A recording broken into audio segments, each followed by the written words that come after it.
आजचा दिवस खूप खास आहे आणि वातावरणही अगदी त्याला साजेसं झालं आहे. आज आहे गुरुपौर्णिमा.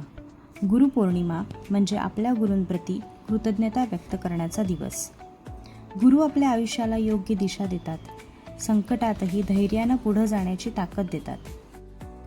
माझ्यासाठी स्वामी हेच माझे गुरु, माझे वडील आणि माझा आधार आहेत. त्यांनी मला मागण्याआधीच खूप काही दिलं. आयुष्यात आलेल्या प्रत्येक अनुभवातून शिकवलं. संकटात खचून न जाता जिद्दीने पुढं चालत राहायला शिकवलं. माणसं ओळखायला, प्रेम द्यायला आणि शांत राहायलाही शिकवलं.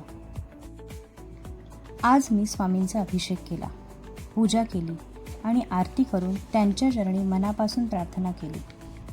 अशा क्षणी मनाला मिळणारी शांतता शब्दात सांगणं खूप कठीण आहे.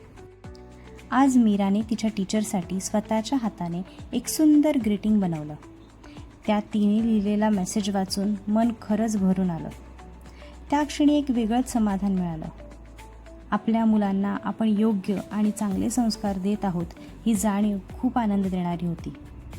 गुरूंचा आदर, त्यांच्याप्रती कृतज्ञता आणि त्यांनी दिलेल्या ज्ञानाची किंमत समजणं हेच संस्कार आयुष्यभर त्यांच्यासोबत राहतील. यापेक्षा पालक म्हणून आणखी काय हवं? पूजा झाल्यानंतर आम्ही स्वामींच्या मठात दर्शनासाठी गेलो. स्वामींचं दर्शन घेतलं, नमस्कार केला आणि त्यांच्या आशीर्वादाने मन अगदी भरून आलं.